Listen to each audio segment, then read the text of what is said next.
आपल्या घोषणांचा आवाज पावसाच्या आवाजापेक्षा कडकडाटून झाला पाहिजे। आवाज कुणाचा?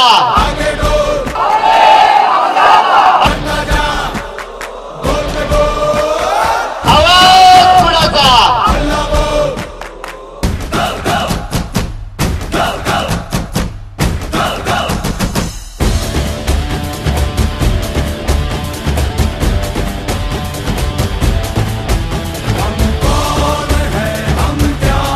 दुनिया को दिखाएंगे, रोके जो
राष्ट्रवादी काँग्रेस आघाडीचा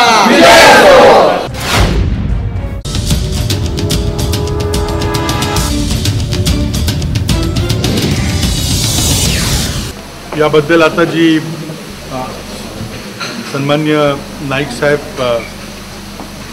ठाण्याचे पालकमंत्री आणि प्रशांतजी ठाकूर, रामशेठजी ठाकूर आणि इतर सर्व सहकारी यांनी अगर टोल नाक्याबद्दल जे निवेदन दिलं, त्याचबरोबर पालकमंत्री नाईक साहेबांनी काही वेगळ्या पद्धतीने निवेदन सरकारने त्याची गंभीर नोंद घेतलेली आहे. ताबडतोब टोलच्याबद्दलचा निर्णय घेण्यापूर्वी उच्चस्तरीय कमिटी मुख्य सचिवांच्या अध्यक्षतेखाली नेमली जाईल. ही कमिटी महिन्याभराच्या आत निर्णय देईल आणि हे टोल अव्यावहारिक आहेत अशा प्रकारचं जे सकृतदर्शनी या ठिकाणी मांडणी करण्यात आली, त्यातून काहीतरी सकारात्मक असा मार्ग लवकरात लवकर काढण्यात येईल. त्यामध्ये टोल संपूर्णपणे रद्द करणं, तो टोल बायबॅक करणं, त्याचबरोबर दुसरा प्रस्ताव जो आमदार साहेबांनी मांडला होता की पनवेलच्या स्थानिक लोकांना त्यातून टोल माफी द्यावी, दोन्ही प्रश्न शासनाकडे आलेले आहेत. तर दोन्ही प्रश्नांचा गंभीरपणे अभ्यास केला जाईल आणि लोकांच्या इच्छेच्या विरुद्ध बिलकुल कुठलाही निर्णय घेतला जाणार. त्यामध्ये शासनाला अजून मार्ग कशा पद्धतीने पूर्वी कुठल्या परिस्थितीमध्ये हा निर्णय घेतला गेला हे सगळं पाहून लवकर निर्णय घेऊ. सामान्य जनतेच्या आणि नुसत्याच पनवेल भागातल्या जनतेचा नव्हे तर त्या रस्त्याने येणाऱ्या महाराष्ट्रातल्या आणि सर्व जनतेच्या हा त्या सोयीचा प्रश्न आहे. किती पैसे द्यायचे, किती अंतरावर किती टोल द्यायचा हा प्रश्न आहे आणि खूपच भावना उत्तेजित झाल्या आहे त्याची मला जाणीव आहे. म्हणून त्यामुळं आज जी मिटिंग झाली त्यामध्ये मी दोन्ही प्रकारची निवेदन ऐकली, त्याकरता लवकरात लवकर मार्ग काढण्याचा निर्णय घेतला. आवाज कुणाचा?